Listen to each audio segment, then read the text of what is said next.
अब कर रहे हैं क्वेश्चन नंबर 24। और क्वेश्चन नंबर 24 में हमें क्या करना है कि एक पॉइंट दे रखा है और एक्स इंटरसेप्ट दे रखा है एक लाइन का। वो कह रहा है कि find the equation of the line passing through the point -2 3 and having x intercept 4 unit. हमें उस लाइन का इक्वेशन निकालना है जो -2 और 3 से होकर के जाती है और एक्स इंटरसेप्ट 4 यूनिट का कट करती है। तो इसको समझते हैं जरा, ये एक्स इंटरसेप्ट 4 यूनिट का मतलब क्या हो गया। जैसे ये यहाँ पे ये एक्स एक्सिस है, एक्स और एक्स डैश, इधर y और y डैश हो गया। अब ये 4 यूनिट यहाँ पे कहीं पे 1 2 3 4, ये यहाँ पे 4 यूनिट है x का। तो जिस लाइन का हमको इक्वेशन निकालना है वो यहाँ से इस पॉइंट से ऐसे करके होकर के जारी होगी। तो 4 यूनिट इंटरसेप्ट कट कर रही, तो इसका मतलब एक पॉइंट दे दिया उसने, एक दूसरा पॉइंट भी मिल गया हमको 4 0। तो इस क्वेश्चन को हम थोड़ा मॉडिफाई कर सकते हैं। इसका मतलब हमें उस लाइन का इक्वेशन निकालना है जो किससे होकर के जा रही है, -2 3 और 4 0 से होकर के जाती है। यानी कि we have to find the equation of the line that passes through the point -2 3 and 4 0। तो इस लाइन का इक्वेशन निकाल रहे हैं। तो हमारे पास 2 पॉइंट फॉर्म वाला फॉर्मूला है, उसको यूज कर रहे हैं। तो 2 पॉइंट फॉर्म फॉर्मूला क्या है, y - y1 is equal to y2 - y1 upon x2 - x1, और यहाँ पे आ जाएगा x - x1। बस इसको किसी को भी, इसको x1 y1 ले लेते हैं, इसको x2 y2 ले लेते हैं और यहाँ फॉर्मूले में रख देंगे। तो y - y1, तो y तो ऐसे ही रहेगा, -y1 की जगह में कितना आ जाएगा 3 is equal to y2 - y1, तो 0 - 3 अपॉन x2 - x1, तो 4 और -2 तो प्लस हो जाएगा यहाँ पे +2, और x - x1 x माइनस और -2 तो +2 हो जाएगा, ऐसे करके आ गया। बस अब इसको सॉल्व करेंगे तो y - 3 इज इक्वल टू, ये यहाँ पे आ जाएगा -3, यहाँ पे आ जाएगा 6 और x + 2, ये कैंसिल हो गया, 3 1 जा 3, 3 2 जा 6, और इस 2 को इंटू यहाँ इन दोनों के साथ कर देंगे। तो यहाँ जब मल्टीप्लाई करेंगे तो ये हो जाएगा y - 3 इज इक्वल टू -1/2 और x + 2।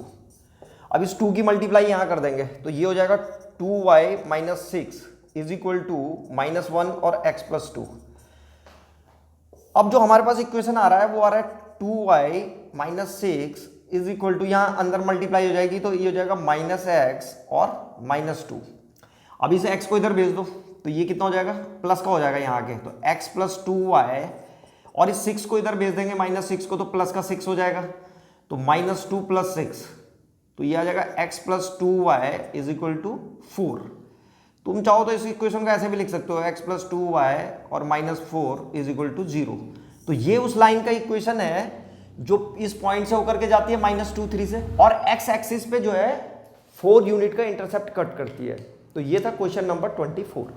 अब कर रहे हैं क्वेश्चन नंबर 25, और क्वेश्चन नंबर 25 में लिखा हुआ है कि find the equation of the line whose x intercept is 6 and y intercept is -4। हमें उस लाइन का इक्वेशन निकालना है जिसका x इंटरसेप्ट 6 है और y इंटरसेप्ट -4 है। तो ये कुछ इस तरह से होगा, जैसे ये इधर x है, इधर x डैश हो गया, यहाँ पे y और यहाँ पे y डैश है।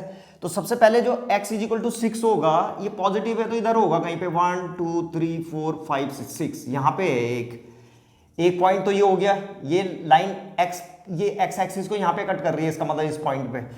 और y इंटरसेप्ट कितना है, -4, तो -4 इधर आ जाएगा, 1 2 3 4, यहाँ पे ये y इंटरसेप्ट है। तो ये लाइन जो है इन दो पॉइंटों से होकर के जारी होगी, तो ऐसे करके चली गई। तो इस लाइन का इक्वेशन निकालना, तो सीधी सी बात है, हमको x इंटरसेप्ट का मतलब क्या हो गया, ये कौन सा पॉइंट था, 6 0। तो इसका मतलब लाइन जो है 6 0, और ये -4 वाला क्या होगा, 0 और -4, ये वाला पॉइंट 0 और -4 हो जाएगा। तो लाइन जो है 6 0 और 0 -4 से होकर के जा रही है, बस इसका मतलब ये हो गया। तो अब हम इसमें भी 2 पॉइंट वाला फॉर्मूला लगाएंगे। Equation of the line that passes through the point 6 0 and 0 -4। तो इस पे 2 पॉइंट वाला फॉर्मूला लगा देंगे हम। ये y - y1 is equal to y2 - y1 upon x2 - x1 और x - x1। इस फॉर्मूले से निकल जाएगा ये। तुमने देखा होगा इससे पहले वाला जो क्वेश्चन था उसमें जो है उसने कौन सा इंटरसेप्ट दे रखा था, एक ही इंटरसेप्ट दे रखा था और एक पॉइंट दे रखा था। इसमें दोनों ही जो है उसने इंटरसेप्ट दे रखे हैं, x इंटरसेप्ट और y इंटरसेप्ट। तो जब x इंटरसेप्ट दिया हुआ रहता तो पॉइंट निकल जाता है आराम से। तो बस हमने पॉइंट निकाल करके और सॉल्व कर रहे हैं हम। तो ये 2 पॉइंट वाला फॉर्मूला लगा रहे हैं इस पर। तो अब वैल्यूज रख रहे हैं, y तो ऐसे ही रहेगा, -y1, y1 की जगह में कितना आएगा, तो इसको x1 और इसको y1, इसको x2 और y2 ले लो।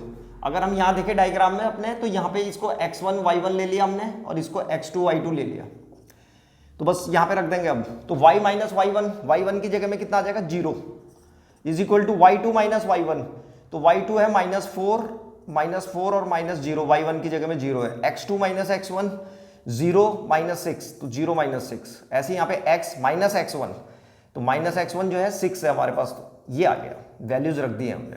अब इसको सॉल्व कर देंगे, तो यहाँ पे आ जाएगा y इज इक्वल टू, यहाँ पे आएगा -4 अपॉन -6 और x माइनस 6, माइनस से माइनस कैंसिल, यहाँ पे आ जाएगा 2 2 जा 4 और 2 3 जा 6, 3 की इंटू यहाँ कर देंगे y के साथ, तो ये हो जाएगा 3y इज इक्वल टू, और ये 2 की दोनों के साथ मल्टीप्लाई हो जाएगी, 2x माइनस 12, तो ये आ जाएगा हमारे पास 2x, इस 3y को उधर ले जाएंगे तो माइनस का 3y और -12 इज इक्वल टू, इधर क्या बच गया 0, तो यहाँ पे 0 लिख देंगे। तो ये रिक्वायर्ड इक्वेशन आ गया। इसको हम ऐसे भी लिख सकते हैं 2x माइनस 3y, और इसको उधर भेज देंगे तो इज इक्वल टू 12। इन दोनों में से कोई कुछ भी लिख दो, तो फिलहाल इसी को लिख देते हैं। तो 2x minus 3y is equal to 12 उस लाइन का इक्वेशन है जो x एक्सिस पे 6 का इंटरसेप्ट काट रही है, यहां से लेकर के यहां तक ये 6 था, और y एक्सिस पे जो है -4 का इंटरसेप्ट कट करती है। तो ये था क्वेश्चन नंबर 25।